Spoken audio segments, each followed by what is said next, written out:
সেই বাগানটায় আমি যদি দুপুরবেলা যাই, মানে সবসময় তো হয় না, আমি এখনো ঘরে ঢুকলে আমি পিঠে আঁচড় পাই। কিছু তো একটা আছে। যখন আমরা বিয়ে বাড়ি থেকে ফিরছিলাম কৃষ্ণনগর থেকে, আমাদের গাড়িটা মাঝখানে ছিল, পেছনে একটা বাস ছিল, বড় বাস যেগুলো, আর সামনে একটা মিনি বাস ছিল। যাচ্ছি যাচ্ছি যাচ্ছি, শীতকাল ছিল তখন। বাই এনি চান্স আমার ঘুমটা ভেঙে যায়। এবার যেহেতু ঘুম ভেঙে যায়, আমি জানি না কেন ভেঙেছে, কি বৃত্তান্ত ভেঙেছে, জানলার বাইরে যায় চোখটা। আমি দেখছি বকুল গাছে একজন মানে শটাং হয়ে এরকম করে আমার দিকে তাকিয়ে আছে। মানে আমি দূর থেকে দেখতে পাচ্ছি আমি ওই জানলা দিয়ে। হঠাৎ করে একটা জায়গায় চলে এলাম যেখানটা তোমার হচ্ছে একদম এইরকম সরু একটা রাস্তা, এই পাশটা তোমার হচ্ছে ধুধু জঙ্গল, আর এই পাশ দিয়ে ঢালুতে নেমে যাচ্ছে গঙ্গা এই সাইডটা। তুমি যখন যদি দেখো, একজন ড্রাইভার যারা গাড়ি চালান তারা কিন্তু অনেক কিছু জানে। যেদিনকে হয়েছিল মানে সেদিনকে আমরা সবাই স্টান্ট, মানে রাত্রি 9টা বেজে গেলে তোমার হচ্ছে কেউ আর ওদিকে টোটো ফোটো নিয়ে যেত না। এবার এই মন্দিরটার ঠিক এই পাশে একটা মোটা একটা আম গাছ ছিল। এবার আমার বাবা না অনেক কিছু দেখেছে। বাবা বসে একটা জিনিস দেখবি, ভয় পাবি না তো? ওইখানটা তোমার হচ্ছে একটা খড়ম রাখা আছে, এইরকম ভাবে জড়িয়ে জড়িয়ে জড়িয়ে জড়িয়ে একদম টপে উঠে গেল। আমরা দেখতে পাচ্ছি এখানে ল্যাম্পপোস্ট।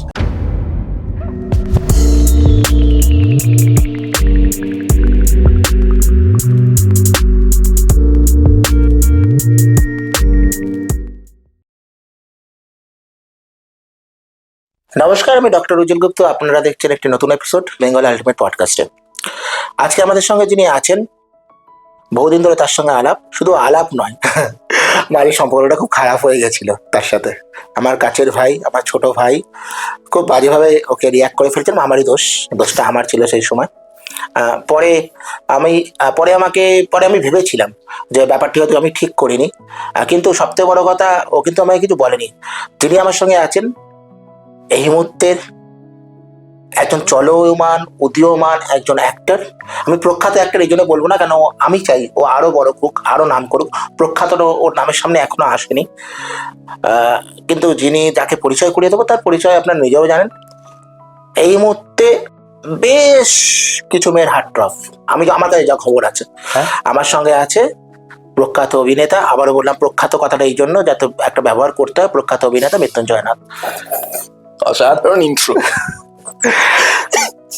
কেমন আছিস? খুব ভালো আছি, তুমি কেমন আছো? ভালো আছি। মাঝে ঝামেলাটা হয়েছিল, সেই ঝামেলাটা মিটিয়ে নেওয়াই ভালো। তোকে আমি ফোন করলাম যখন, তুই একবারই বলে হ্যাঁ উজ্জ্বলদা করবো। হ্যাঁ একদম একদম, কারণ তোমার কাছে সেই রাইটটা আছে। মানে তুমি তো আমাকে যদি ওই বললাম 100টা সিঁড়ির মধ্যে যদি মানে -0.0 যে সিঁড়িটা, সেখান থেকে তুমি আমাকে দেখছো, সেই জায়গাটা তোমার আছে বা আমার আছে যে আমাদের মধ্যে কোনো যদি ঝামেলা হয় বা ইয়ে হয়। ঝামেলা তো বলা যায় না, এটা দাদা হয়ে ভাইকে কিছু বলা আর কি, অবভিয়াসলি। হ্যাঁ সত্যি আমি ওটা ঠিক করিনি, আমি এখনো বলি মৃত্যুঞ্জয় আমি এত দাদা ভাই বলে ঠিক করিনি। চল যা হয় ভালোর জন্যই হয়। এবারে আসি যে তোর সঙ্গে আলাপ আমার যতদূর মনে হয় 2018-এ, 17 কি 18-এ, ওই 18-এর শেষ বা 19। হ্যাঁ, জয়লু। হঠাৎ করে আরেকটু বলে রাখি, হঠাৎ করে একটা মেসেজ ঢোকে আমার কাছে টং করে 2019-এর দিকে। বিকি কৌশলের যে শ্যুটটি আমি করি, উইথ দ্য অন্টারশিপ, সেখানে যখন শ্যুট করি তখন একটা মেসেজ ঢোকে, মৃত্যুঞ্জয় নাথ দেখি ছেলেটির নাম, টেক্সট আসে, একটা লিঙ্ক আসে, চ্যানেলটির নাম দেখি জয়লুপ। আমি দেখলাম বেশ ভালো, বেশ ইন্টারেস্টিং, ছেলেটি বেশ ভালো কথা বলছে। তারপর কথা বললাম, ভাই কেমন আছো, এই আছে, অনেক অনেক লম্বা কথা চলে। তারপর ও আমাকে একদিন টেক্সট করে, দাদা আমি না অভিনয় করতে চাই। আমি একটু চমকেই গিয়েছিলাম যে আমি অভিনয়ে কি করবো, কেননা ও হয়তো তখন ভেবেছিল যে আমি হয়তো সেই লেভেলের কোনো পিয়ার, হয়তো সেরকম আদৌ তখন আমি এমনও কিছু না, এখনো কিছু না। আমাকে টেক্সট করে, দাদা আমি অভিনয় করতে চাই। আমি বলেছিলাম যে চেষ্টা করো, তোমার হয়ে যাবে। তারপর তো মৃত্যুঞ্জয় নাথ হয়েছে, সেটা দেখেছো কিভাবে হয়েছে। এখন কি কাজ চলছে তোর? এখন আপাতত লাস্ট তো শ্রীমান ভগবান দাসটা করলাম জি সোনার বাংলাতে, জি বাংলা সোনার, সরি। তো সেটা তো আনফর্চুনেটলি পুরোটাই শাটডাউন হয়ে যাচ্ছে, পুরো ব্যাপারটা, যেটা খুব প্যাথেটিক একটা বিষয়। আজানের চরিত্রটা পুরোটাই একদম শাটডাউন হয়ে যাচ্ছে। আজ 3rd Jan, বোধ হয় আজকেই লাস্ট টেলিকাস্ট প্রত্যেকটার। তো একটা খারাপ লাগা আছে আপাতত, এইটাই। আর কথাবার্তা চলছে, দেখা যাক কি কাজ হয় সামনে। দেখ, এবারে আসি আমার নিজের সাবজেক্ট নিয়ে। না একদম একদম, তোর সঙ্গে আলাপ আমার প্যারাসাইকোলজি নিয়ে, রাইট? আমার মনে আছে তুই আমাকে একটি কেস নিয়েও বলেছিলিস, তোদের বাড়ির ওখানে। তুই কি সত্যি এনার্জিকে বিশ্বাস করিস, মানে স্পিরিট এনার্জিকে বিশ্বাস করিস? প্রচন্ড থেকে বিলিভে, প্রচন্ড হয়। মানে তোর কাছে ব্যাখ্যা কি এর? দেখো আমার কাছে ওই এবিসিডি কোনো কোনো ব্যাখ্যা নেই, কিন্তু কিছু একটা তো আছে। মানে আমি এখনো টিল নাও আমি যদি আমাদের বাড়ির পেছনে যে বাগান, সেই বাগানটায় আমি যদি দুপুরবেলা খালি গায়ে যাই, মানে সবসময় তো হয় না, আমি এখনো ঘরে ঢুকলে আমি পিঠে আঁচড় পাই। তোকে ছবি পাঠিয়েছিলিস? আমি পাঠিয়েছিলাম তোমার ছবি, পিঠে আঁচড় পাই। আমি তোমার বোধহয় পাঠিয়েছিলাম ঘাড়ে রেখাটা আঁচড়ের ছবি একটা পাঠিয়েছিলাম। মানে এটা হয়, পাই আমি। কিছু তো একটা আছে। মানে দেখো, ভালো শক্তি থাকলে খারাপ শক্তি থাকবেই, এক্সিস্ট করবেই ভালো শক্তি থাকলে। আমার মনে আছে তুই আজ থেকে 2018-এর লাস্টে দিকে বা 19-এর শুরুর দিকে তুই একটি গল্প বলেছিলিস, এটি পক্ষীরাজের ঘোড়া। এক্স্যাক্টলি, খুব ইন্টারেস্টিং। তুই যদি ওইটা একবার আমার দর্শককে বলিস। পক্ষীরাজের ঘোড়া ব্যাপারটা হচ্ছে, আমি তখন বোধহয় ক্লাস 8 কি 9-এ পড়ি। আমার মেজো মামার ওয়াইফ, মানে আমার মেজো মামির কাকার ছেলের বিয়ে ছিল। সেটা ছিল কৃষ্ণনগরের দিকে, ঠিক আছে।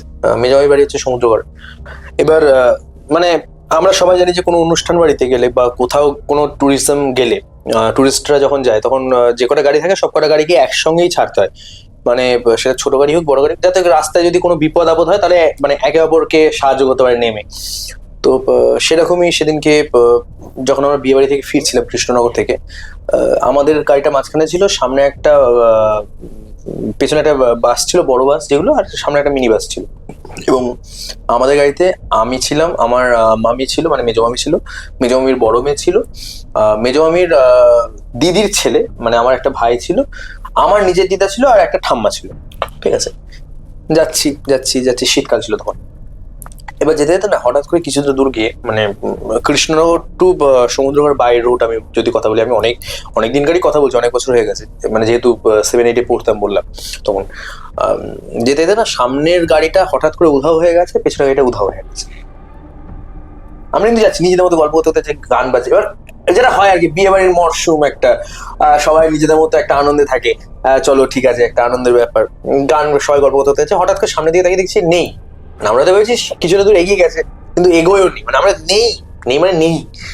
হঠাৎ করে একটা জায়গায় চলে এলাম যেখানে তোমার হচ্ছে একদম এইরকম সরু একটা রাস্তা, এই পাশটা তোমার হচ্ছে ধুধু জঙ্গল, আর ওই দেখবে তোমার গ্রাম সাইড গুলোতে ভাঙাচোরা টাইপের এক ধরনের ছোট বাথরুম থাকে, ইট দেওয়া। তো সেরকম বাথরুম, লেখা আছে নিমতলা শ্মশান, মানে ওখানকার লোকাল কোনো একটা কিছু একটা শ্মশান। আর এই পাশ দিয়ে ঢালুতে নেমে যাচ্ছে গঙ্গা এই সাইডটা। ঠিক আছে, হলো আমরা পথ হারিয়ে ফেলেছি।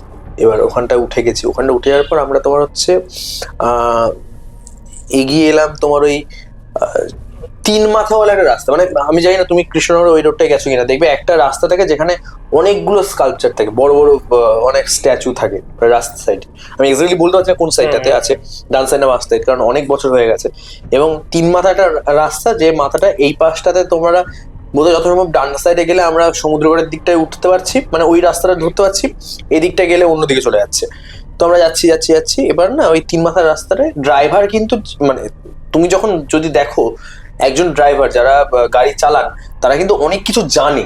হ্যাঁ জানো তো, অনেক কিছু জানে, কিন্তু বলে না, মুখে বলে না, ওরা অনেক কিছু সম্পর্কে জানে। তো এবার মাঝখানে দেখছি রাস্তা মাঝখানে একটা দোকান আছে, মানে 3 মাথার মোড়ে একটা দোকান আছে, সেই দোকানটার সামনে একজন ওই পাঠা এরকম করে হাঁটু মুড়ে বসে থাকা বলে না, এরকম ভাবে বসে থাকে, চাদর মুড়িতে বসে আছে। এবার ছেলে নামে সেটা বোঝা তো সম্ভব নয়, কারণ আমরা গাড়ি থেকে দেখতে পাচ্ছি, আমরা কিন্তু দেখেছি প্রথমে। তো আমরা জানি যে ডান দিক দিয়ে বেরিয়ে গেলে আমরা সমুদ্রগড়ের রাস্তা পেয়ে যাবো। তো আমরা ডান দিক দিয়ে বেরোচ্ছি, ডান দিক দিয়ে বেরিয়ে আমরা আবার দেখছি বাঁ দিক দিয়ে ফিরে আসছি, মানে আমরা ওই জায়গাটাতেই আবার ফিরে আসছি। এরকম 2বার হলো। ড্রাইভার এবার বুঝতে পেরেছে যে একটা চব্বু আছে, তখন ড্রাইভার বললো যে কেউ কাঁচ নামাবেন না। এবার সভাপতি যেহেতু শীতকাল ছিল, সেহেতু তোমার হচ্ছে আমাদের কাঁচ একদম উপরে তোলা ছিল, সবারই কাঁচ, যাতে ঠান্ডা বাটা না আসে। কাঁচ নামাবেন না, আমি কথা বলছি, কেউ গাড়ি থেকে নিচে নামবেন না। তো ওনার সামনে গিয়ে তোমার হচ্ছে এইটুকুনি কাঁচটা, মানে যাতে মিনিমাম আওয়াজটা বাইরে যায়, শুনতে পায় যাতে বাইরের মানুষ, যেহেতু কাঁচ থাকলে তো ওই শব্দ শোনা যায় না বাইরে থেকে, বা ভিতরে শব্দ বাইরে আসে না। তো উনি জিজ্ঞেস করেন যে আমাদের গাড়িতে অনেক মহিলা আছেন, বাচ্চারা আছেন, তো আপনি যদি কাইন্ডলি বলেন যে আমরা কোন দিক থেকে গেলে, কারণ ড্রাইভার বুঝতে পেরেছে ওটা কে করছে জিনিসটা। তো তো উনি বসে চুপচাপ এরকম ভাবে আঙুলটা দেখালো, উনি মুখে কোনো কথা বললো না, চুপচাপ আঙুলটা দেখালো। তখন ড্রাইভারটা ওই দিক দিয়ে গেল, তারপরে আমরা গিয়ে বেরোতে পারলাম। এরকম 2-3 বার হওয়ার পর তারপরে আমরা ওখান থেকে বেরিয়ে একটা বড় রাস্তায় এলাম। বড় রাস্তায় যখন এসেছি, দুপাশে বাঁশ বলতে গেলে বাঁশগুলো এরম থাকে, মানে অ্যাটাচ থাকে একে অপরের সাথে। আমরা দূর থেকে দেখছি যে তোমার হচ্ছে কেউ একজন, এবং এবং এটা খালি আমি একা নয়, গাড়িতে যে কজন বসে আছে সবাই দেখতে পাচ্ছি, ফিল করছি জিনিসটাকে আমরা। একজন মহিলা সাদা শাড়ি পরে এই পাশ থেকে এই পাশে ঢুকে যাচ্ছে। এই পাশে যখন তাকালাম ধুধু অন্ধকার, কিচ্ছু নেই, লিটারেলি কিচ্ছু নেই। কিছুটা দূর যাওয়ার পর পেছন দিকে একটা বিরাট, মানে ওই হ্যালোজিন জ্বালালে যেরকম আলো হয়, সাদা আলো, ওই রকম ধবধবে সাদা একটা আলো। আমরা সবাই পেছনে গায়ে কাটা ইচ্ছা করে বলতে গিয়ে, মানে চোখে সামনে ভেসে উঠছে। ওই পেছন দিকে যখন তাকিয়েছি দেখছি একটা অশ্বত্থ গাছ, অশ্বত্থ গাছের মধ্যে একটা ঘোড়া বাঁধা আছে, ঘোড়াটা রীতিমতো ডানা ঝাপটাচ্ছে। আমাকে এটা বলেছিলিস। রীতিমতো যেদিকে হয়েছিল, মানে সেদিনকে আমরা সবাই স্টান্ট, মানে রীতিমতো ডানা ঝাপটাচ্ছে ঘোড়াটা। নেক্সট, যেহেতু গাড়ির মধ্যে দুজন বয়স্ক মহিলা ছিলেন, একজন আমার দিদার, একটা হচ্ছে মামির ঠাম্মা, বলছে রাম কর করতে করতে করতে করতে বেরিয়ে চলে এসছে। দিয়ে আমরা দেখছি ওরা অনেক আগে পৌঁছে গেছে আমাদের থেকে। তারপরে এত কিছু ঘটনা যেহেতু ঘটেছে, ওরা ধরো পৌঁছেছে হচ্ছে 4টের মধ্যে বাড়ি ঢুকে গেছে সমুদ্রঘাট, আমরা বাড়ি ঢুকেছি 5:30, 5টা নাগাদ বাড়ি ঢুকেছি। তারপরে যেহেতু অনেক কিছু ঘটেছে, অনেক কিছু সম্মুখীন হয়েছি আমরা, সেহেতু তোমার হচ্ছে ওই যেটা হয় আর কি, আগুন ছোঁয়ানো, নিম পাতা কাটা, এগুলো করার পর তারপর আমরা ঘরে ঢুকলাম। মানে সেখানে এতটা এক্সপিরিয়েন্স করেছি আমরা সবাই মিলে। আমার এখনো মনে আছে তুই যখন আমায় গল্পটি বলেছিলিস, তখন আমি বলেছিলাম যে এর প্রুফ কি আছে। তুই আমার মনে হয় তোর মামিকে ফোন করেছিলাম, আমার মনে আছে তোর মামিকে ফোন মানে করে মানুষে বিশ্বাস করবে না, কিন্তু মানে ওই যে আমি সত্যি তো বলছি, আমি কিন্তু পক্ষীরাজ ঘোড়াটা দেখে ভয় পাই না, আমার খুব মজাই লেগেছিল। মানে আমার এখনো চোখের সামনে ভাসছে, জানি না কোনোদিনও আর দেখতে পাবো না। এগুলো খুব মানে ভৌতিক, মানে এগুলো কি বলতো, ওই ভয়ানক সুন্দর যেগুলোকে বলে, মানে সুন্দর সুপার ন্যাচারাল একটা শট। হ্যাঁ হ্যাঁ, মানে কি যে অদ্ভুত ব্যাপারটা, মানে এখনো পর্যন্ত মানে ভাবায় ব্যাপারটা। এবং আমি অনেকজনের কাছে শুনেওছি যে মানে ওই রাস্তাটা খারাপ, মানে সমুদ্রগড়ের রাস্তাটা, হ্যাঁ, কৃষ্ণনগর থেকে সমুদ্রগড় আসার জন্য যে রাস্তাটা ওইটা ব্যবহার করা হয়, সেই রাস্তাটা খারাপ, আমি অনেকজনের কাছ থেকে শুনেওছি। আপনারা যারা কৃষ্ণনগর তো সমুদ্রগড়ের রাস্তার মাঝখানে থাকেন, মানে ওই পাত্তায় থাকেন, তাদের সঙ্গে যদি এরকম কোনো অভিজ্ঞতা হয়ে থাকেন তাহলে অবশ্যই আমাকে জানাবেন, তারা কমেন্ট করে জানাবেন, তাহলে আমাদের সুবিধা হবে কেসটি খুঁজে পেতে। আর হয়তো এমন হতে পারে আমি ওখানে একদিন রাত কাটালাম নতুন কিছু রহস্যের খোঁজ পেতে। তোর কাছে আরেকটা গল্প শুনেছিলাম, তুই আমাকে বলেছিলিস যে তোর বাবা এরকম এমনি একটা ব্রহ্মদত্তের কথা বলেছে। এইটা একটা খুব, বাবা না মানে আমি আর বাবা দুজনেই এক্সপিরিয়েন্স করেছি। ওটা কি? ওইটা তোমার হচ্ছে আমাদের বাড়ি যেখানে রাত্রি 9টা বেজে গেলে তোমার হচ্ছে কেউ আর ওদিকে টোটো ফোটো নিয়ে যেত না, মানে এরকম একটা বাগান। তো তার কারণ আছে হচ্ছে তোমার হচ্ছে অনেক সুইসাইড হয়েছে, অনেক হয়েছে, অনেক অপমৃত্যু ঘটেছে ওই পুকুরটাতে, মানে যেগুলো শোনা আর কি আমার। তো প্রত্যেকবার যখন তোমার হচ্ছে, যখন ছোট ছিলাম, বাবা যখন লিলুয়াতে কাজ করতো কারখানায়, তো সেখানে তোমার হচ্ছে বিশ্বকর্মা পুজোর সময় একটা থাকতো যে বিশ্বকর্মা পুজোর সময় ভোরবেলা 3টের সময় উঠে স্নান টান করে বাবার লিলুয়াতে কারখানাতে যেতাম, ওখানে খাওয়া দাওয়া হতো, পুজো হতো, পুজো অ্যাটেন্ড করতাম, ইয়াতো খাওয়া দাওয়া করে আবার বিকেলে ফিরে চলে আসতাম। এটা একটা রিচুয়ালস ছিল তখন। তো সেরকমই একটা দিন ছিল, আমরা যাচ্ছি, যেতে যেতে আমার বাড়ি এটা, আমার বাড়ি থেকে এইটা হচ্ছে ল্যাম্পপোস্টটা, আর এই সোজা চলে গেলে হচ্ছে তোমার হচ্ছে, এই সোজা গেলে একটা মন্দির পড়ে, মন্দির থেকে ডান দিকে ঢুকে গেলে হচ্ছে তোমার হচ্ছে স্টেশনের দিকে উঠে যাচ্ছে, ঠিক আছে। এবার এই মন্দিরটার ঠিক এই পাশে একটা মোটা একটা আম গাছ ছিল, মোটা আম গাছ ছিল। এবার আমার বাবা না অনেক কিছু দেখেছে, তো সেদিনকে তোমার হচ্ছে আমরা গেছি ওই ল্যাম্প পোস্টের যেখানটা গিয়ে সোজা চলে যায়, মানে এই পাশটায় পুকুর পড়ে এবং জঙ্গল যে এরিয়াটা পড়ে সেটা পড়ে। তো বাবা বসে একটা জিনিস দেখবি, ভয় পাবি না তো? না, বলো কি, চুপচাপ দাঁড়িয়ে থাকে। তো পুকুরের পাশে যে রাস্তাটা, সেইখানটা একটুখানি গ্যাপ আছে, মানে একটুখানি ঘাস বিছানো আছে, ওইখানটা তোমার হচ্ছে একটা খড়ম রাখা আছে, মানে কাঠের যে চটিগুলো আগেকার সাধু সন্ন্যাসীরা ইউজ করতো, এখনো হয়তো ইউজ করেন ওনারা, তো সেটা রাখা আছে। এবং একটা লম্বা টিকালো একজন লোক, মারাত্মক ফিজিক্স ওনার, ঠিক আছে, উঠে আসছে হাতে কমণ্ডুলো নিয়ে, উঠে এসে খাট খাট খাট খাট। দেখো তোমার হচ্ছে একটা সময় বোধহয় জানো যে একটা থাকে ব্রহ্ম মুহূর্ত, আর একটা মুহূর্ত থাকে। ব্রহ্ম মুহূর্তে ভালো যারা ঠাকুর দেবতারা থাকে, আমি জানি না কি বিশ্বাস, আমি খুব বিশ্বাস করি এগুলো, এবং যেহেতু নিজে ফিল করেছি তো সেই জন্য আরো বেশি করে বিশ্বাস করি। তো তখন ওই 3টে ওই রকমই বাজে, 3টে 3:30 ওরকমই বাজে। তো খাট খাট খাট খাট খাটে উঠতে উঠতে না, যে আম গাছটা আছে, আম গাছটা বিরাট চওড়া, মানে বিরাট চওড়া মানে ভালোই চওড়া, বেশ ভালো রকম চওড়া। উঠতে উঠতে এইরাম ভাবে, আমার এখন গায়ে কাটা ইচ্ছে বলতে গিয়ে, এইরাম ভাবে জড়িয়ে জড়িয়ে জড়িয়ে জড়িয়ে জড়িয়ে একদম টপে উঠে গেল। আমরা দেখতে পাচ্ছি এখানে ল্যাম্প পোস্টে। তারপরে তো তোমার আম গাছটা মানে আমি জানি না কেন কেটে দিয়েছে। আমি পরে শুনলাম যে আম গাছটা নাকি কেটে দিয়েছে, কারণ আমি তো অনেকদিন ধরে কাজের জন্য বাইরে থাকি, কলকাতাতে থাকি। পরে গিয়ে দেখি যে আম গাছ নেই, মানে আমি জানি না কি বৃত্তান্ত, কি কারণ। হয়তো ওটা এমনিও কাটতে পারে বা কিছু কারণেও কাটতে পারে, আমি জানি না কি কারণ। ওদের এবারে কেউ এক্সপিরিয়েন্স করেছে ওইটা। এই গল্পটা তুই আমাকে বলেছিলিস, এবার তুই আমার ব্যাখ্যাও চেয়েছিলিস। আমি বললাম ভাই এটার ব্যাখ্যা যতক্ষণ না আমি ওখানে যাবো, ওই আম গাছতলায় যেতাম, ততক্ষণ আমি তোকে এর ব্যাখ্যা দিতে পারবো না। কারণ আমার যতক্ষণ না আমি সেটাকে ফিল করবো, যতক্ষণ আমি আমার গবেষণার পদ্ধতিতে এগাবো, ততক্ষণ পর্যন্ত আমি এর ব্যাখ্যা তোকে দিতে পারবো। তবে আমাদের এই প্যারাসাইকোলজিতে একটি পার্ট আছে, একের অধিক মানুষ যদি কোনো কিছু বলে থাকে তাহলে অবশ্যই তার তো কিছু ঘটেছে। তুইও দেখেছিস, তোর বাবাও দেখেছে, একসঙ্গে দেখেছি, একসঙ্গে দুজন কি করে ভুল হতে পারে, বা সেদিনকার ঘটনাটা, পক্ষীরাজের ঘটনা, হ্যাঁ এতগুলো মানুষ কি করে ভুল হতে পারে, এই হলো কথা। আমার সাথে রিসেন্টলি আরেকটা ঘটনা। হ্যাঁ ওটা একটু বল, তুই আমাকে বলছিস। মানে 1 মাস হবে কি, হ্যাঁ 1 মাস হবে, 1-1.5 মাস হবে। মামার বাড়িতে শুয়ে আছি। মামার বাড়িতে আমি যখন মামার বাড়িতে যাই, নিচে সবাই থাকে, আমি উপরে চলে যাই, কারণ নিচে ঘর কম আছে, উপরটায় ঘর বেশি। তখন আমি উপরটায় শিফট হয়ে যাই, উপরে একাই শুই আমি, এবং বড় মামা তোমার হচ্ছে নিচে চলে যায়, কারণ দিদার অসুস্থতার জন্য ইনিশিয়াল যদি কোনো দরকার পড়ে তখন বড় মামা চলে যেতে পারে দিদার কাছে, যে দিদার ঘরটাও নিচে। উপরে গেছি, উপরে গিয়ে তোমার হচ্ছে আমার খাটে সরাসরি একটা জানলা আছে, জানলা দিয়ে তোমার হচ্ছে আমাদের রাস্তাটা, মানে মামার বাড়ির সামনেই একটা পুকুর আছে, পুকুরের ওপাশ পর্যন্ত দেখা যায়। এবং পুকুরের ওপাশের যে রাস্তাটা, সেই রাস্তার পুকুরের গায়ে একটা বকুল গাছ আছে। বকুল গাছটা নাকি খুব খারাপ, ঠিক আছে। এবার তোমার হচ্ছে আমি মোবাইল চার্জে দিয়ে শুয়েছিলাম, এবং বাই এনি চান্স আমার ঘুমটা ভেঙে যায়। এবার যেহেতু ঘুম ভেঙে যায়, আমি জানি না কেন ভেঙেছে, কি বৃত্তান্ত ভেঙেছে।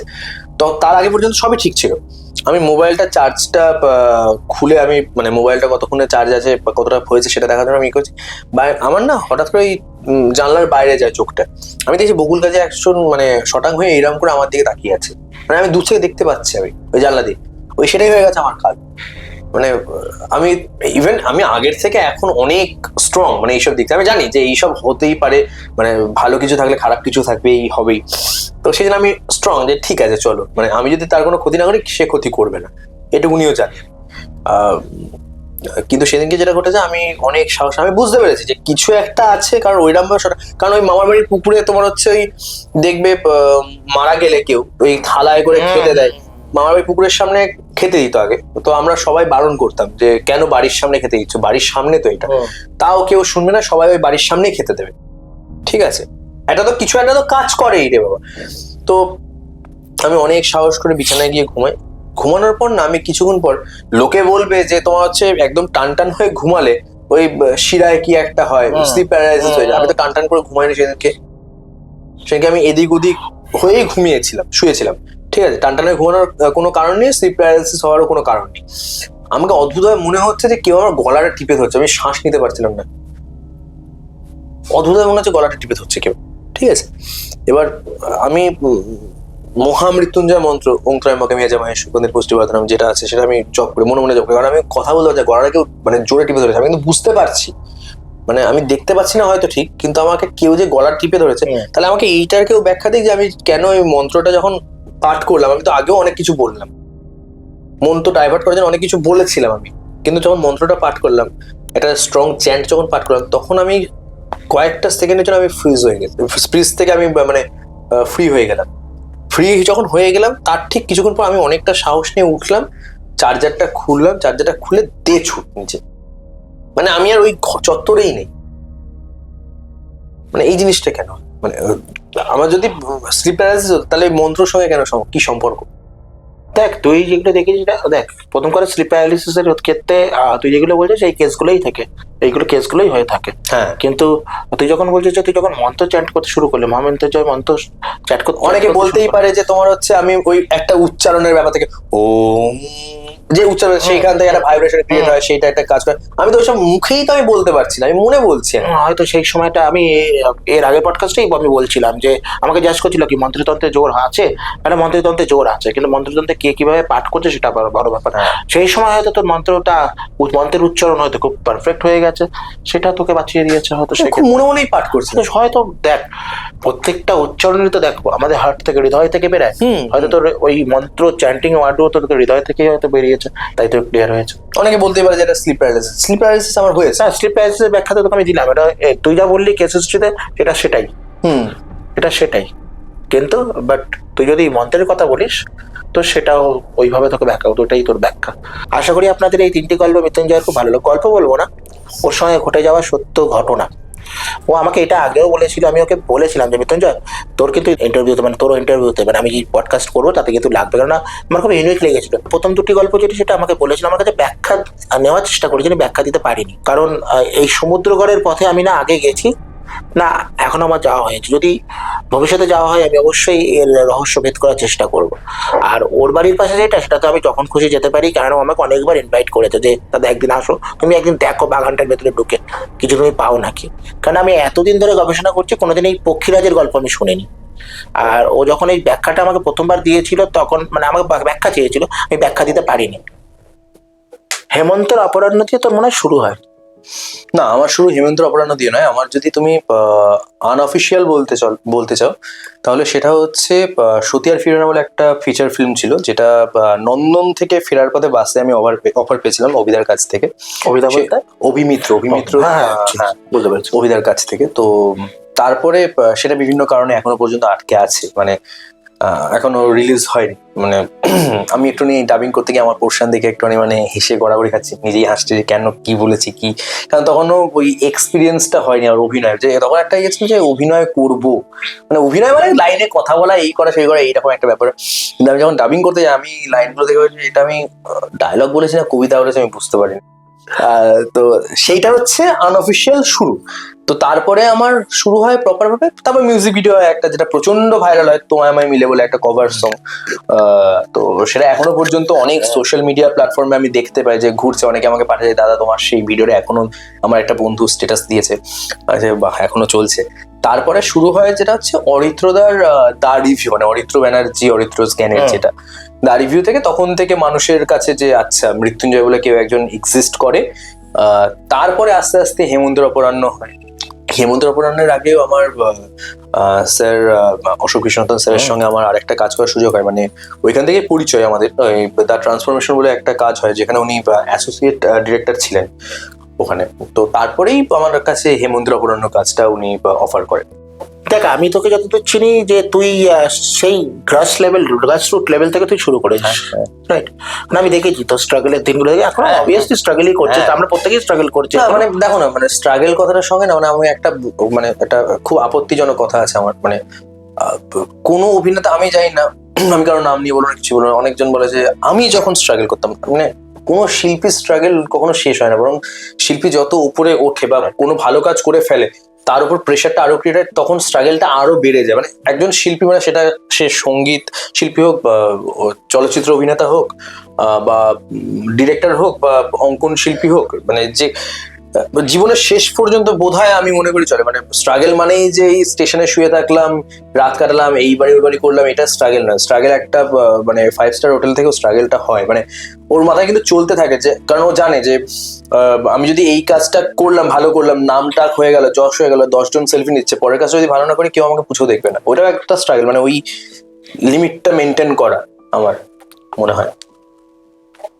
দেখ, তোকে আমার যতদূর মনে হয়, দেখ তুই তো আমার ভাই, আমি যতদূর বুঝেছি আমার যে ফ্যান বেস আছে, তথাদার ছবি পাড়িয়া থেকে তো লোককে চিনতে শুরু করেছে।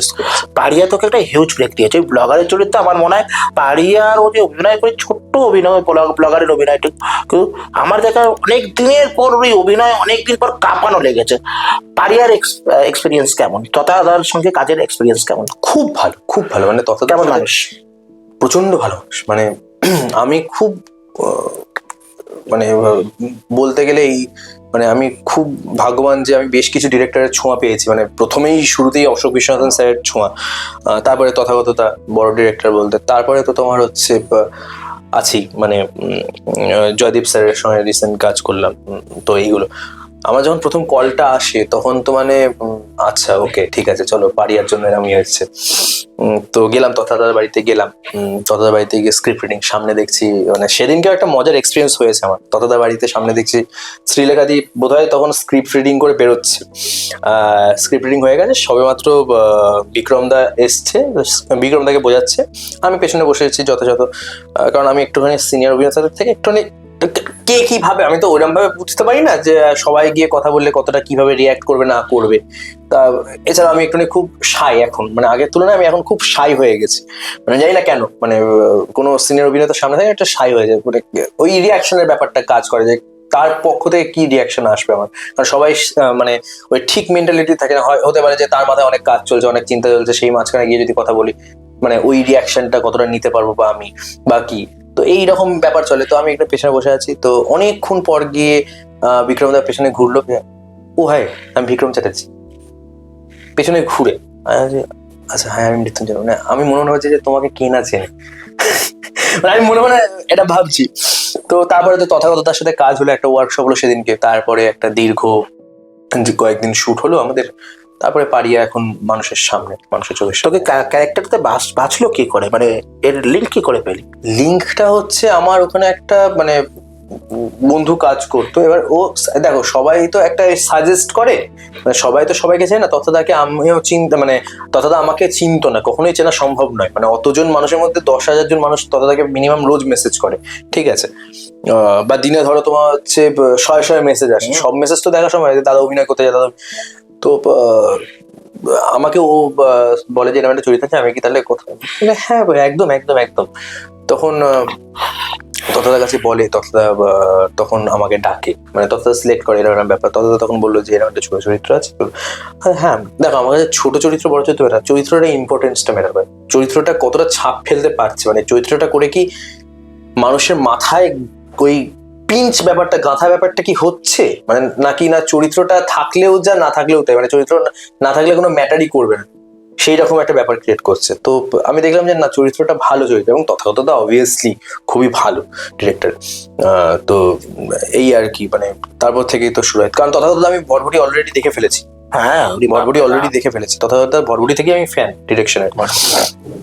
তো তারপরে বিবৃতি ছিল ওটা, বিবৃতি দিয়েছিল, বিবৃতি দ্বীপ, ঋষভ দা এরা ছিল।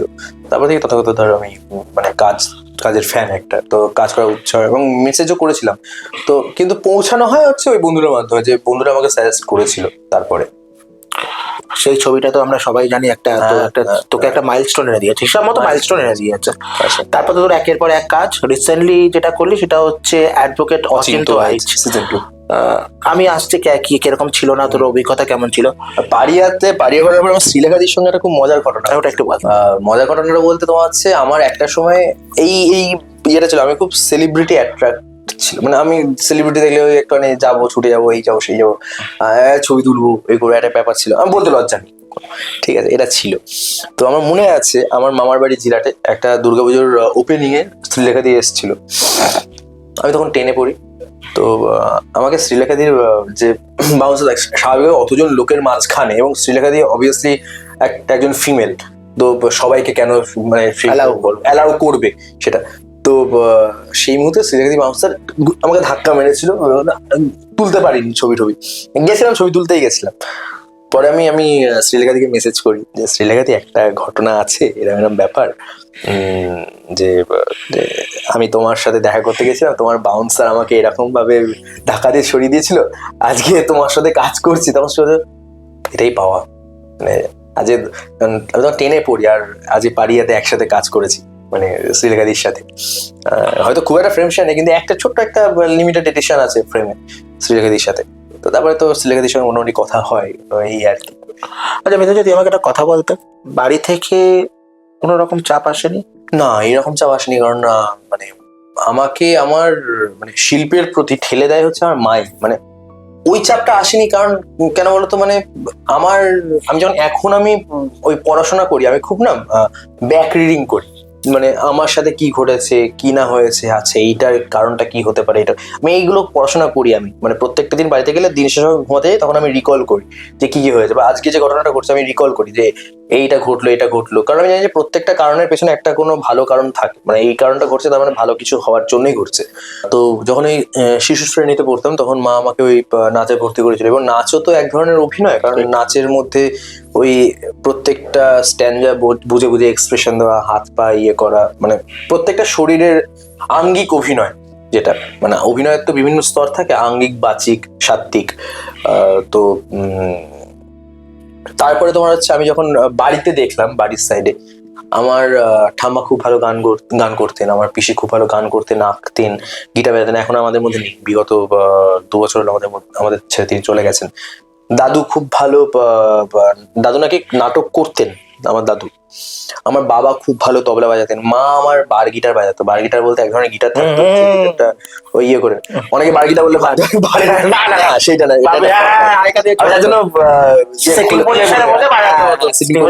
খুব সুন্দর বাজাতেন।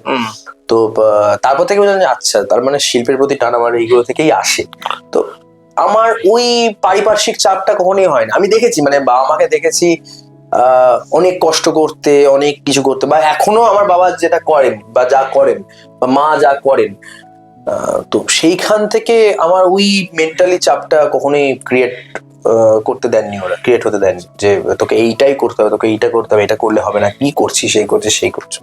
মানে খুবই লাকি তুই, এবার আমাদের আমি এটা সত্যি লাকি হতে হয় ভাই। মানে ওই রকম বাবা মা পাওয়া মানে টাচুট, মানে আমি যেন প্রত্যেক জন্মে মানে এইরকমই মানুষ পাই আমার বাবা মা হিসেবে, বা এনাদেরই পাই, মানে এই আর কি। মানে ওই চাপটা, মানে যে নিজের স্বপ্নকে প্রায়োরিটি দিতে পারছে, এই আর কি। অ্যাডভোকেট অচিন্ত রাইচ, হ্যাঁ বেশ ওয়েব সিরিজটা বেশ পপুলার, হ্যাঁ বেশ পপুলার। হ্যাঁ হ্যাঁ। পল্টু পল্টু পল্টু পল্টু রোলে তোর ওই এগিয়ে গিয়ে বলা একটা ডায়লগটা একবার তুই শোনাবি? ওই তো যে মেয়েদের সম্মান করতে জানে তাকে তুমি বিয়ে করো না, কিন্তু বিয়েটা, হ্যাঁ ওটাই ওটাই ওটা প্রচন্ড ভাবে চলেছে, মানে চারদিকে চলেছে এখনো পর্যন্ত। আমি অনেক জায়গায় দেখেছি ওই তোর ওই লাইনটা দিয়ে কেটে অনেকে কিন্তু মেমো বানায়, আমি দেখেছি। আচ্ছা আচ্ছা, মেমো বহুবার আমি তোকে পাঠাবো, আমি দেখেছি বলেই তোকে বলছি মেমো বানায় ওটা। আচ্ছা। ঋত্বিক বাবুর সঙ্গে অভিনয় করে স্টেজ শেয়ার করে কেমন লেগেছে? ঋত্বিক চক্রবর্তীকে আমি হচ্ছে আমার অভিনয়ের ঈশ্বর বলি। আচ্ছা, হ্যাঁ মানে এটা আমি বলি। আমি 4 দিন শুটে ছিলাম। আমি মনে হয় খুব সাই হয়ে গেছে এখন। 4 দিনের মধ্যে 2 দিন আমি ওনার সাথে স্ক্রিন রুম শেয়ার করার সুযোগ পেয়েছি। কখনো কথা বলার সুযোগ হয়নি। আমি খালি যেখানে যখন রুমটা শেয়ার করেছি তখন আমি হাঁ করে খালি দেখেছি মানুষটাকে। আচ্ছা আচ্ছা, মানে হয়তো ওনার সাথে আমার ডিস্টেন্স এইটুকুনি। মানুষগুলো এতটা মাটির মানুষ না, মানে বলে বোঝানো যাবে না, এতটা মাটির মানুষ। তো আমার মনে আছে পয়লা বৈশাখ সেদিন আমার লাস্ট শুট। চলো বলতে হবে আজকেই, বলতে হবে কথা বলতে হবে আজকেই, কথা বলতে হবে। মানে শুভস্য শীঘ্রম বলে যে কথাটা আছে, পয়লা বৈশাখ, পয়লা কথা, শেষ শট তোমার আজকেই বলতে হবে, নাহলে আর বলাই হবে না মানুষের সঙ্গে কথা। তবে ঋত্বিকদার কাছে যাই, ঋত্বিকদার কাছে অনেক সাহস নিয়ে যাই যে আমি জানি ঋত্বিকদা কিছু বলবে না, ঋত্বিকদা খুব ফ্রেন্ডলি নেবে, ফ্র্যাঙ্কলি নেবে, কারণ সবাইকে দেখছেন তো। কিন্তু ওই তাও একটা নিজের মধ্যে থেকে মানে আচ্ছা ঠিক আছে চলো যাবো। ঋত্বিকদা মানে যাকে আমি ঈশ্বর ভাবে দেখি, আমি মানে যার প্রত্যেকটা ছবি আমার চোখের মধ্যে এখনো ভাসে। তো আমি যাই গিয়ে হাই দাদা, মৃত্যুঞ্জয়। হ্যাঁ দেখে তুমি তো আমার সঙ্গে করছো, পল্টু তো ভালো করছো মানে ওই ভালো করছো ওনার কাছ থেকে শোনা আমার কাছে অনেকটা ইভেন আমি আমার খুব স্বভাব আছে, মানে অন সেট আমি একটু ইম্প্রোভাইজ করি, বা তোমার হচ্ছে ওই ডায়লগ মডিউল করার চেষ্টা করি। তখন ঋত্বিকদা একটা পাশ থেকে বলেছিল, মানে ঋত্বিক ছিল বাহ ভালো করছিস তো, মানে এরা একটা বলেছিল কথাবার্তা। তো তারপর আমি ঋত্বিকদা মানে আমি তোমার অনেক বড় ভক্ত, মানে আমি তোমাকে মানে অভিনয়ের ঈশ্বর বলি আমার, মানে তোমার ঋত্বিকদা হা করে এসেছিল। তো ঋত্বিকদার সঙ্গে তারপরে আমার খুব মানে ভালো পরিচয় হয়। মানে মানুষটা দেখলে না শেখা যায়, মানে মানুষটা এই মুহূর্তে খিল্লি করছে, এই করছে সেই করছে, পরক্ষণে যখন ওই মানে যখন রোল অ্যাকশনটা বলছে তখন যে মানুষটা কোথা থেকে কি হয়ে যাচ্ছে, মানে মানুষটা মাথা চুলকালেও সেই চরিত্র হয়ে করছে, দাড়ি চুলকাও চরিত্র হয়ে করছে, মানুষটা এরকমগুলো চরিত্র হয়ে করছে, হাঁটলে চললে এক চরিত্র হয়ে আছে, সেই মানুষটা কিন্তু কিছু নয়। মানে এইরকম মানে ক্যাজুয়াল থেকে কখন যে সুইচ অনের যে ব্যাপারটা মানে আই ডোন্ট নো মানে উনি কিভাবে করেন। আবার এই ক্ষেত্রে আবার আমি পারিয়াতে ফিরে আসি, মানে বিক্রম দা আবার একটা আছে, সত্তা আছে, মানে বিক্রম দা আমি দেখছি সামনাসামনি থেকে দেখেছি। তো পারিয়ার ক্ষেত্রে বিক্রম দা একটা জিনিস থাকতো যে পারিয়া যখন করছে কাট হয়ে গেল বিক্রম দা চরিত্র থেকে বেরোতো না, একদম প্যাক আপ হয়ে যাওয়ার পর চরিত্র থেকে বেরোতো। মানে বিক্রম দা তুমি ধারে কাছে যেতে পারবে না, মানে এক একটা মানুষের একটা অরা থাকে, তো ওই লুব্ধকের যে অরাটা নিয়ে বিক্রম দা যে সেটে ঢুকলো, বসলো চুপচাপ, কাট হয়ে গেল, ওই লুব্ধকের অরা নিয়ে বসলো, ওই চোখ মুখ ওই মানে কি যে মানে আমি চেষ্টা করি শেখার এগুলো, মানে কিভাবে যে কি করে, মানে দেখা যাক কবে শিখে উঠতে পারি। তুই এক্ষুনি বলি বিক্রম দা নিজের ক্যারেক্টার নিয়ে বসে থাকে চরিত্রের সময়, তুই কি প্রতিদিনই এরকম দেখতিস?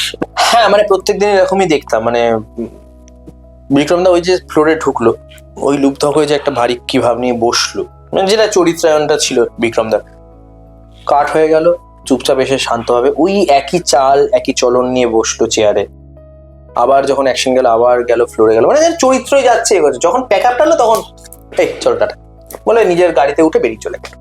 মানে একটা ব্যাপার, মানে বেরোতেন না, কাঠ বলেও বেরোতেন না। ততটার সঙ্গে এই মুহূর্তে কোনো রকম কথা চলছে নতুন কাজের তোর?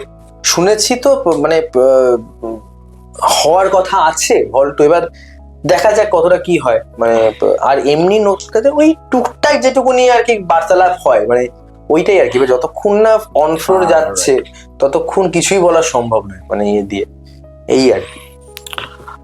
রিসেন্টলি তুই একটা তোর ফেসবুক পেজে একটি পোস্ট করেছিলিস, টিভি সিরিজ বাংলা, হ্যাঁ কুমার শানুজির গাওয়া, হ্যাঁ মা বলে একটি গান, ওটার অভিজ্ঞতা যদি একটু বলিস। খুব ভালো অভিজ্ঞতা, খুব ভালো অভিজ্ঞতা। মানে প্রত্যেকটা অভিনয়ের প্যাটার্ন তো আলাদা হয়, মানে আমি যদি সিরিয়াল দেখি বা ওয়েব সিরিজ দেখি। আচ্ছা, ওখানে ওই মায়ের অভিনয়টা কি? স্বাতী মুখার্জি। আমরা একটি শোতে মনে হয় উনি, আমি তুই আর উনি একসঙ্গে ছিলাম। হ্যাঁ হ্যাঁ হ্যাঁ, ঠিক, আমি কি ঠিক বলছি? হ্যাঁ হ্যাঁ হ্যাঁ হ্যাঁ হ্যাঁ হ্যাঁ। এবারে বল। তো প্রত্যেকটা অভিনয়ের প্যাটার্ন তো আলাদা আলাদা হয়, মানে music video, film, web series, serial, theatre, তো কোনোটা লাউড কোনোটা বেশি কম। তো ওই আর কি, মানে প্রথম তো হঠাৎ করেই এসছে টি সিরিজের কাজটা আমার কাছে, যে এরকম এবং আমিও ফাঁকা বসেছিলাম, চলো ঠিক আছে করি। তো টি সিরিজ বাংলার কাজ, মানে একটা তো অবভিয়াসলি একটা ব্যানারের কাজ, একটা অনেক বড় দায়িত্ব চলে আসে একটা ব্যানার হলে। তারপরে আমি তখনও জানতাম না যে কুমার শানু স্যার এই গানটি গাইছেন। আমাকে রাত্রিবেলা যখন স্ক্র্যাচ ভার্সনটা আমাদের গ্রুপে পাঠানো হয় তখন আমি জানলাম, তখনও লেখা ছিল যে শানুদা, মা শানুদা। শানুদা বলতে আমি মানে একটা আন্দাজ হলো যে মানে কি কুমার শানু। তো আমি গলাটা শুনলাম, 2-3 বার শুনলাম, আচ্ছা। তারপরে গিয়ে পরের দিন যখন আমি শুটে গেলাম তখন আমি জানলাম যে আচ্ছা কুমার শানুর গাওয়া গানটা গাইছেন। তো অভিজ্ঞতা বলতে তোমার হচ্ছে অভিনয়ের প্যাটার্ন একদমই আলাদা, মিউজিক ভিডিও অভিনয়ের প্যাটার্ন একদমই আলাদা, কারণ মিউজিক ভিডিওতে তো অতটা টাইম পাওয়া যায় না। মানে একটা ওয়েব সিরিজ করতে গেলে বা একটা সিনেমা করতে গেলে তোমাকে অন্তত 10-15 দিন আগে থেকে তুমি জানো যে তুমি কি করছো চরিত্রটা, বা তোমার চরিত্রটা হয়ে ওঠার জন্য সময় দেওয়া হয়। তো মিউজিক ভিডিওর ক্ষেত্রে কি বলতো, মিউজিক ভিডিও স্টোরি বোর্ড ওখানেই দেওয়া হয়, ওখানেই সবকিছু করা হয়, সেট করে ওখানেই ইয়ে করা হয় সবকিছুর। তো আমাকে হাতে স্টোরি দিল, স্টোরি দিতে দিতে দিতে এটা করতে হবে, এটা করতে হবে, এটা করতে হবে। হ্যাঁ, একটু বেগ পেতে হয়েছে আমাকে, কারণ একটা ইমোশনাল জার্নি থেকে হঠাৎ একটা ফ্লুয়েন্টলি একটা হাসি, মানে একটা ওই একটা হচ্ছে তোমার হচ্ছে মা প্রেজেন্ট আছে, একটা হচ্ছে মা প্রেজেন্ট নেই, মানে দুটো একদম দুরকম। তো একটা খ্যাট খ্যাট খ্যাট খ্যাট খ্যাট খ্যাট খ্যাট খ্যাট, এই এখন আমি ইমোশনাল সিন করছি, এই এখন মা প্রেজেন্টে সিন করছি, এই এখন মানে ওই একটা বেরোতে ঢুকতে একটুখানি মানে অসুবিধা আমার হয়েছিল। তো ভালো, ওইটা থেকে একটা নতুন একটা এক্সপিরিয়েন্স হয়েছে। না আগেও মিউজিক ভিডিও করেছে, সেগুলো একটা ফ্লুয়েন্টলি ছিল, রোমান্টিক, যদি বলিটাও তাই রোমান্টিক। মিউজিক ভিডিও খুব কমই করা হয়েছে আমার। তো তারপরে অনেকদিন পর টি সিরিজের এই কাজটা করলাম আমি। এটা যেহেতু একটুখানি ওই চরিত্র নিয়ে ওঠানামার একটা ব্যাপার আছে, একটা অন্যরকম এক্সপিরিয়েন্স হলো। ভালো ভালো, খুব ভালো। আমি রিভিউ পাচ্ছি সকলে যে সকলে খুব ভালো লেগেছে, মানে এটা আমার কাছে খুব বড় পাওনা, মানে সকলে খুব প্রশংসা করছে কাজটা, এই আর কি। তুই এতদিন ধরে ডেলি সব করছিস, সিরিয়াল করছিস, তোর ফেভারিট কোনটা? আমার রিসেন্ট ফেভারিট হচ্ছে, মানে এতগুলো করার পরে আমার শ্রীমান ভগবান দাস, মানে আজান আমাকে অনেক কিছু দিয়েছে, মানে অ্যাকচুয়াল মানে অভিনয় করতে পেরেছি মন খুলে, মানে আমি আজান আমাকে খুব খুব অনেক কিছু দিয়েছে আজান, অনেক কিছু দিয়েছে, অনেক কিছু শিখিয়েছে, অনেক কিছু আমি যে মানে অনেক কিছু হয় না যে এক একজন মানুষ এক একটা জিনিস নিয়ে করবে ভাবে কিন্তু করার সুযোগ পায় না, সেইটাকে কোথাও একটা তো অ্যাপ্লাই করতে হয়, সেই অ্যাপ্লাইটা করার সুযোগ আমি পেয়েছি। মানে আজানের একটা মজার ঘটনা, আমার একটা খুব সিন ছিল, ইমোশনাল একটা সিন ছিল, যেখানে আমাকে মানে হয়তো স্ক্রিপ্টে তো সব লেখা থাকে না, কিন্তু কোথাও একটা ইনার দিয়েও একটা কাজ হয় যে আচ্ছা এই চরিত্রটা এটা ডিমান্ড করছে, তার মানে এটা এটা এটা এটা এটা এটা এটা এটা করলে এটা হবে, মানে এতগুলো স্টেজ পেরোতে হয় চরিত্রটার, তারপরে কি একটা চরিত্র ফুটিয়ে তোলা যায়। তো আমার মনে হয়েছে আমি খুব নিজেকে একটা চ্যালেঞ্জ দিতে পছন্দ করি, মানে প্রচন্ড পছন্দ করি, যে চ্যালেঞ্জের মুখে ঠেলে দিলাম যে দেখি চলো পারি কিনা। এবার একটা সিন ছিল যেখানে একটা ডিরেক্টরই বললো যে এখানে একটু কাঁদতে ভালো হয়। এবার আমার মনে হয় ওখানে হাউমাউ করে কাঁদাটা যায় না, চলে না, খুব সাটেল একটা। এবং আমি ভেবেছিলাম যে ওই সিনটা করবো, এবং আমি ভয়েও ছিলাম যে জীবনে প্রথমবার আমি একটা ইমোশনাল সিন করছি অন ক্যামেরা। আমি ঠিক এই চোখটাতে আমার জল টস টস করবে দুটো চোখে, কিন্তু জল পড়বে না করি, যখন আমি ওই একটা কথা বলবো তখন ঠিক টাক করে জলটা পড়বে। আমি এটা নিয়ে ভয়েও ছিলাম যে এটা কি অ্যাকচুয়াল কাজ করবে। যিনি মেকআপ আর্টিস্ট তিনি বলছেন যে হ্যাঁ দাদা বলছি গ্লিসারিনটা নিয়ে নাও, ঠিক আছে, যে আমার লাগবে না। হ্যাঁ লাগবে না, তুমি শিওর? হ্যাঁ শিওর, চলো দেখা যাবে, যা হবে দেখা যাবে, কাঠ হলে কাঠ হবে, দেখা যাবে যা হবে, এনজি হলে এনজি হবে, ঝাড় খাবো, ঠিক আছে চলো। করলাম। আমি দেখলাম অদ্ভুত ভাবে, মানে আমি না ওই এইটা আগে পড়েছিলাম, মানে কিছু তো ওই থিওরিক্যালও হয়, মানে অভিনয় ইমোশনাল মেমোরি বলে একটা এটা নিয়ে আমি এতদিন ধরে ঘাটাঘাটি করেছি, কিন্তু কোনো অ্যাপ্লাই করার সুযোগ পাইনি। এই প্রথমবার আমি অ্যাপ্লাই করেছি ইমোশনাল মেমোরিটা, যে আমি দেখি কতটা পারি। মানে আমি তো এত ঘাটাঘাটি করি, অ্যাকচুয়াল কি আমি কোনো কাজে লাগাতে পারছি পড়াশোনাগুলো, বা অ্যাকচুয়াল কি আমি দেখা যেগুলো দেখি সেগুলো কি কোনো কাজে লাগাতে পারছি? দেখলাম যে না, আমি যে মোমেন্টে চাইছিলাম সেই মোমেন্টেই চোখ দিয়ে টস টস করছিল চোখটা, সেই মোমেন্টেই এই দু চোখ দিয়ে না বরং বাঁ চোখ দিয়ে আমার জল পড়ে টাক করে, মানে ওটা অদ্ভুতভাবে ওয়ার্ক করে গেছে। মানে ওই সিনটা সকলে আমাকে বলে যে খুব মনে লেগেছে, মানে ওইটা একটা চ্যালেঞ্জ ছিল, মানে যেটা চ্যালেঞ্জটা আমি বোধহয় পাস করেছি। তো ওখান থেকে তো বড় পাওনা বিশ্বনাথদার প্রত্যেকটা কথাবার্তা, বিশ্বনাথদার সান্নিধ্য পাওয়া, সকলের ভালো লাগা ভালোবাসা, এই আর কি। অভিজ্ঞতা কেমন বিশ্বনাথের সঙ্গে কাজ করে? খুব ভালো। ওটা কি তোর প্রথম কাজ ছিল বিশ্বনাথের সাথে? বিশ্বনাথের সাথে প্রথম কাজ। অভিজ্ঞতা কেমন? অভিজ্ঞতা খুব ভালো। মানে বিশ্বনাথ তো একদম মাটির মানুষ, মানে একদম মাটির মানুষ। উনি জানেন মানে অভিনেতা যারা অভিনয় করতে জানে তাদেরকে কিভাবে ট্রিট করতে হয় সেটা উনি জানেন, মানে যারা অভিনয়টা জানে, আর বিশেষ করে যারা হচ্ছে ওই মফস্বল থেকে উঠে আসে, কারণ বিশ্বনাথ নিজেও মফস্বলের একদম গ্রাস রুটের একজন মানুষ। মানে উনি যদি শুট না থাকে উনি চলে যান আরবিরিয়াতে, মানে বসিরহাটে আরবিরিয়াতে গিয়ে বসে থাকেন ওনার বাড়িতে, গ্রামে শহর থেকে। তো আমি তো শুটের পর অনেকটা দূরে গিয়ে দাঁড়িয়ে আছি, আমি হয়তো সিন করে নিয়েছি, আগেও 2-3টা সিন করে নিয়েছি বিশ্বনাথদার সাথে আউটডোরে। তো আমি দূরে গিয়ে দাঁড়িয়ে আছি, বিশ্বনাথদা বসে আছে, বিশ্বনাথদা বসে প্রডিউসারের সঙ্গে কথা বলছে। তো আমাকে বিশ্বনাথদা ডেকে বললো যে, আমি বিশ্বনাথ তাকিয়ে দেখো একটা মানুষ ওইরকম একটা চার্মিং একটা মানুষ, একটা ওরা যাকে আমি ছোট থেকে দেখছি, একটা তো চোখ তো যাবে, মানে আমার তো আমি তো মানুষ আলটিমেটলি, যে যাকে ছোট থেকে টিভির পর্দায় দেখেছি তার দিকে চোখ থাকবেই আমার, যে আচ্ছা ঠিক আছে, নিজেকেও বিশ্বাস করতে পিঞ্চ করতে ইচ্ছা করে যে আচ্ছা আমি সেই মানুষের সঙ্গে কাজ করছি। যেমন ঋত্বিক চক্রবর্তীর সঙ্গে এই জিনিসটা ঘটেছিল আমার, বা যখন অচিন্ত এই দুলাল লাহিড়ির সঙ্গে আমার যখন সিনটা যাচ্ছিল তখন ঘটেছিল। দুলাল লাহিড়ি আমাকে, দুলাল স্যার আমাকে ডেকে বলেছেন যে খুব ভালো করেছো। এগুলো পাও না, আমি বলেছিলাম যে আপনার সাথে ছবি তুলবো অনেকটা সাহসের পর, যখন অনেকটা কথাবার্তা চলছে যাওয়ার আগে একটা ছবি তুলে যাবো লাস্ট দিনকে, তখন আর তোলা হয়নি। জানি না আবার কবে ওনার সাথে কাজ হবে, বা আদৌ ওনার আমাকে মনে থাকবে, কেননা ওনার সঙ্গে অনেক মানুষ কাজ করে, সবাইকে মনে রাখা ওনার পক্ষে পসিবলও নয়। তো আমাকে বিশ্বনাথ ডেকে বলছে যে এদিকে শোনো মৌসুম। আমি তো আচ্ছা ওকে ঠিক আছে তথস্থ হয়ে বসলাম, কি হবে না হবে। তো বিশ্বনাথ দা বলছে যে বহুদিন পর অনেক কোনো আনকোড়া মুখের সঙ্গে কাজ করে মজা পেলাম, এখনো গায়ে কাঁটা দিচ্ছে। ইভেন বিশ্বনাথ দা বলার সাথে সাথে সবাই ফ্লোরে বলে উঠলো যে হ্যাঁ খুব ভালো কাজ করে, খুব ভালো করে। ইভেন পাশে যিনি প্রডিউসার ছিলেন তিনিও বসেছিলেন, তিনিও বললেন আমাকে খুব ভালো কাজ হয়েছে। একটা সিনেমা মনে পড়ছে, বিশ্বনাথ দা, আমি একটা ক্লোজ আপ দিচ্ছি, বিশ্বনাথ দা ওখান থেকে বলছেন যে ইভেন মানে জিনিসটা ঘটে যাচ্ছে, আমি ক্লোজ আপ দিচ্ছি, বিশ্বনাথ দা আমাকে কিউ দেওয়ার জন্য উঠে এসছে নিজে, যাতে আমার সিন ঝুলে না যায়, যা মানে নষ্ট না হয়। বিশ্বনাথ দা নিজে ওই ইমোশনালি অ্যাসিস্ট্যান্টে কিউ দিয়েছে। কারণ দেখো, একজন অভিনেতা যেভাবে বলবে সেই ডায়লগটা বুঝে, সে একজন অ্যাসিস্ট্যান্ট বা চিফ অ্যাসিস্ট্যান্ট ডিরেক্টর কখনোই সেই ইমোশনটা বুঝে বলতে পারে না। মানে ওনার হয়তো বোঝার ধরনটা আলাদা, কিন্তু আমরা যে সিনটা করে গেছি সেই সিনটা তো একদম অন্যরকম ছিল হয়তো। মানে এই বিশ্বনাথ অন্যভাবে ইমোশনটা পোর্ট্রে করেছে। মানে একটা কথা তো অনেকজন অনেকভাবে বলতে পারে, সেই অনুযায়ী। তো বিশ্বনাথ ক্যামেরার পেছন থেকে আমি দেখছি কিউটা দিয়ে যাচ্ছে। এবং বিশ্বনাথ একটা মনেও আমার আমার আছে, মাথায় আছে, বিশ্বনাথ আমাদের যিনি প্রডিউসার আছেন তাকে বলে যে ছেলেটা শর্ট দিচ্ছে। মানে এগুলো মানে বড় পাও না এগুলো। তারপরে তো বিশ্বনাথার সাথে আমার খুব ভালো একটা সম্পর্ক তৈরি হয়। বিশ্বনাথ মানে অনেকটাই স্নেহ পাই বিশ্বনাথদার। তারপরে বিশ্বনাথদার বাড়িতে যাই দুর্গাপুজোতে, সেখানে একটা বিরাট আনন্দ, বিরাট মজা হয়। এগুলোই পাওয়া, মানে ওই মফস্বল থেকে উঠে এসে আজকে যেসব মানুষের সান্নিধ্য পাচ্ছি। মানে তো আরেকজন যিনি তার মানে তার কথা না বললেই নয়, সপ্তর্ষি রায় মানে একজন খুব বিখ্যাত অভিনেতা, আমরা সবাই জানি, ওনাকে চিনি। তো যার কাছ থেকে আমার অভিনয়টা শেখা। তো এখনো তাকে আমি কোনো সাজেশন নিলে তার কাছ থেকে নিই। তাকে একটা কোনো যদি মনোলগ প্লে করি বা অডিশন প্লে করি, তার কাছ থেকে সাজেশন নিয়ে জিজ্ঞেস করি এটা কি ঠিক হচ্ছে না হচ্ছে। মানে এই এনাদের মতো মানুষ যাদেরকে আমি অনেক ছোট থেকে দেখে আসি, তাদের সান্নিধ্য পাওয়া দিনের পর দিন ধরে, এটা অনেক বড় পাওনা।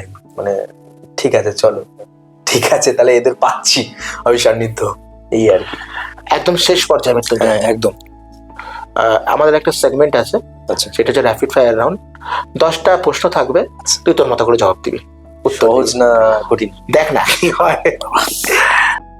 ওয়েব সিরিজ অভিনয় না ফিল্মে অভিনয়? দুটোই।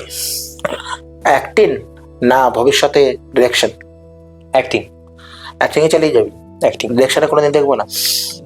না, আমি ক্যামেরার সামনেটা খুব পছন্দ করি। হ্যাঁ, টেকনিক্যাল পার্টগুলো দেখতে খুব ভালো লাগে। আমি যখন শর্ট থাকে না তখন আমি মনিটরে গিয়ে দেখি, মানে সাহস করেই দেখি। হয়তো যাওয়াটা উচিত নয়, কিন্তু আমার দেখতে খুব ভালো লাগে। মানে কিভাবে কি করছে, কিভাবে কোন লাইটটা কি, মানে এইগুলো দেখতে আমার খুব ভালো লাগে, টেকনিক্যাল পার্টগুলো। বা কিভাবে কে শর্ট দিলে কোনটা কিভাবে যাচ্ছে। কিন্তু ডিরেকশনের দিকে আমার এখনো পর্যন্ত যাওয়ার মন নেই, আমার অভিনয়টাই চালিয়ে যাওয়ার ইচ্ছা, এই আর কি। প্রিয় অ্যাক্টর? লিস্ট অনেক আছে, মানে ঋত্বিক চক্রবর্তী আছে, যিশু সেনগুপ্ত আছে, দেবদা আছে, প্রসেনজিৎ চ্যাটার্জি আছে, অমিত সাহা আছে, অমিতদা, সুদীপ দা বলে একজন আছে, সুদীপ ধারা, সে আছে, বিশ্বনাথ দা আছে, হিন্দিতে দিকে হচ্ছে নওয়াজুদ্দিন সিদ্দিকী আছে, নাসিরুদ্দিন শাহ আছে, ইরফান খান আছেন, পঙ্কজ ত্রিপাঠী আছে, মনোজ বাজপেয়ী আছে, আরো অনেক আছে। প্রিয় অ্যাক্ট্রেস? প্রিয় অ্যাক্ট্রেস বাসব দত্তা আছেন বাংলা থেকে, বাসব দত্তা দি। শ্রাবন্তীদির অভিনয় আমার খুবই ভালো লাগে, শ্রাবন্তী চ্যাটার্জি। শুভশ্রীদির অভিনয় খুব ভালো লাগে আমার রিসেন্ট। হিন্দিতে কাজল দেবগন যিনি আছেন, তাকে খুব ভালো লাগে। আছে মানে আমার প্রথম চোখ বন্ধ করলে এই কজনের নাম মাথায় আসে বাংলাতে আর হিন্দিতে। বেস্ট ডাইরেক্টর তথা না রাজ চক্রবর্তী? যে কোনো একজনের নাম বলতে হবে কিন্তু। দুজনাই, কারণ দুজনার ডিরেকশনের ধরন আলাদা। মানে দুজনার দিক থেকে বেস্ট আমার কাছে, মানে দুজনাই। তোর ইন্সপিরেশন? দেবদা কেন? মানে দেবদা আমার ইন্সপিরেশন হওয়ার কারণ হচ্ছে, আমি যখন প্রথম অভিনয় করব চিন্তা ভাবনা করি, তখন আমি দেবদার অগ্নিশপথ বলে একটা সিনেমা দেখছিলাম, যেটা দেবদার ফ্লপ সিনেমা। সেটা বোধহয় টিভিতে লাস্ট টাইম দিয়েছে রচনাদির সাথে টিভিতে লাস্ট টাইম দিয়েছিল, কারণ পরে আর টিভিতে সেটা দেখতে পাই টেলিভিশনে। আমি তখন ক্লাস 4 কি 5 পড়ি। তখন থেকে ওই একটা আচ্ছা দেবদার একটা ব্যাপার আমার খুব টানে। তারপরে তো চ্যালেঞ্জ আছে, ওই রোদ চট্টগ্রাম এরকম করে কেত মেরে ঢোকা একটা ব্যাপার আছে। তো তখন থেকে ইভেন আমার সিনেমা লাগিয়ে প্রথম সিনেমা দেখা তোমার হচ্ছে বাবার সাইকেলে চেপে চাঁদের পাহাড়। মানে আমাদের ওখানে মদত সিনেমা বলে একটা সিনেমা আছে কালনাতে, তো সেখানে চাঁদের পাহাড় প্রথম দেখতে যাই, প্রথম ওই সিনেমা স্ক্রিনে মানে দেবদাকে দেখা। তো নিজেকে দেখবো তো সেটা কোনোদিনও কল্পনাও করতে পারি। তারপর থেকে ওই অভিনয়ের প্রতি একটা টান হয়। তারপরে যখন ওই অভিনয়টার ব্যাখ্যা আমি বুঝছি, আমার অভিনয় আসার ইন্সপিরেশন হচ্ছে দেবদা। মানে কারণ তখন একটা ওই ছিল না যে আচ্ছা আমি অভিনয় করলে এরকম মানুষ আমাকে ভালোবাসবে, এরকম ফ্যান ফলোয়ার হবে, এই একটা ব্যাপার থাকবে, চার্মিং একটা ব্যাপার থাকবে, এরকম লাইফস্টাইল হবে, এই হবে সেই হবে। তারপরে যখন অভিনয়ের ওটা যখন অ্যাকচুয়ালি বুঝতে শুরু করি, মানে অঙ্কটা তখন একদম 360 ডিগ্রি ঘুরে যায় আমার কাছে। তখন আরো চলে আসেন ঋত্বিক চক্রবর্তী, চলে আসেন নাসিরুদ্দিন শাহ, চলে আসেন নওয়াজুদ্দিন সিদ্দিকী, চলে আসেন অমিত শাহ, চলে আসেন, মানে মানে পুরো। কিন্তু আমার ইন্সপিরেশন দেবদা, মানে দেবদার সঙ্গে কাজ করার প্রবল ভাবে আমার ইচ্ছা। আমি জানি না কবে করতে পারবো, কবে করা হয়ে উঠবে ওনার সাথে কাজ, বাট আমি বিগ ফ্যান অফ দেবদা। থিয়েটার নাকি ধারাবাহিক? থিয়েটারটা রুট তৈরি করে, থিয়েটার আর ধারাবাহিক দুটো পুরো একদম আলাদা genre। মানে একটা হচ্ছে ক্যামেরা, একটা হচ্ছে অডিয়েন্স বেস, দুটোই অডিয়েন্স বেস, কিন্তু একটাতে তুমি সামনাসামনি অডিয়েন্স, কয়েকশো অডিয়েন্সকে দেখতে পাও, আর একটা হচ্ছে ধারাবাহিক একটা অডিয়েন্স। ও ক্যামেরার ধারাবাহিক থিয়েটার বলতে গেলে একটা কথা মাথায় আসছে, মানে অচিন্ত আইছে আমার একটা খুব ভালো জিনিস ঘটেছিল। অচিন্ত আইছে মানে যে আমি অফারটা পেয়েছিলাম, আমার মনে পড়ছে আমি বোলপুরের শান্তিনিকেতনে তোমার হচ্ছে নিভৃত পূর্ণিমা নাট্যগ্রাম বলে একটা নাটকের খুব নামি একটা জায়গা আছে, গ্রাম আছে, যেখানে তোমার হচ্ছে অনেক নাটক হয়, মানে ওটা খুব ফেমাস। নাট্যকার বা যারা নাট্য অভিনেতা তাদের কাছে অবভিয়াসলি ফেমাস। তো আমাদের ও গানওয়ালা বলে একটা নাটক যেখানে আমি লিড করতাম, এখন ক্যামেরার কাজের জন্য করা হচ্ছে, মানে সময় দেওয়া হচ্ছে না, যেহেতু দুটোই তো একটা ওই কমিটমেন্টের জায়গা, এবার কমিটমেন্ট ক্ল্যাশ করছে, তো ঝুলিয়ে তো কোনো লাভ নেই দুটোতেই। তো কারণ যেহেতু দুটোই অভিনয় মাধ্যম, অভিনয়কে ফাঁকি মেরে কোনো কিছু করা যায় না, যেহেতু অভিনয়কে ভালোবাসি আমি। তো সেদিনকে গানওয়ালা শেষ করে সেই দিনকে রাত্রিবেলা আমি তোমার হচ্ছে স্টেজ থেকে নামছি, তো স্টেজ থেকে নেমে দর্শকদের ভালোবাসা পাচ্ছি, মানে সেটা তো একটা বিরাট বড় পাওনা। মানে সামনাসামনি দর্শকরা এসে জড়িয়ে ধরছে, কেউ নিজেদের ভালো লাগার কথা বলছে। তো তারপরেই কল আসে আমার, এরকম ব্যাপার। মানে প্রথমত তো আমার একটুখানি অডিশন ফিয়ার আছে, মানে আমার হয়তো 100টা অডিশনের মধ্যে থেকে 10টা অডিশনের মধ্যে থেকে বা 100 অডিশনের মধ্যে থেকে একটা অডিশন সিলেক্ট হয় আমার। মানে আমি অডিশন খুব ভাবে দিতে ভয় পাই, মানে খুব ভাবে দিতে, মানে অডিশন আমি ধারা বই এটুকুনি আমি জানি, ঠিক আছে। তো সেরকম একটা কল আসে, এরকম কল করে বলে যে এরকম একটা ব্যাপার, অচিন্ত 2 থেকে কথা শুরু হবে আমাদের অ্যাডভোকেট। তো তুমি, আমি তো আচ্ছা ওকে, ঋত্বিকদা, মানে একটা মানে হাতে চাঁদ পাওয়ানোর ব্যাপার, মানে এইদিকে একটা ভালোবাসা, এইদিকে একটা মানে স্বপ্নের একটা জিনিস। কিন্তু চাপ লেগে গেছিল এই অডিশনের কথা যখন শুনলাম, তারপর অডিশন দিলাম, আমি জানি যে এটাও যাবে, আর আশা নেই।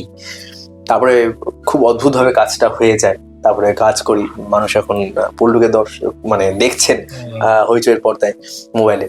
তো এইটাই আর কি, মানে দুটোই তো আলাদা আলাদা জনরা, মানে কোনোটা ছেড়ে কোনোটা বলা যায় না। মানে ওইটার থেকে অনেক কিছু শেখা যায়, ক্যামেরা থেকে একদম আলাদা অনেক কিছু শেখা যায়। তো দুটোই। শেষ প্রশ্ন, প্রিয় খাবার? ঘি ভাত আলু ভাতে। হ্যাঁ আমি জানি তুই এটাই ভালোবাসিস।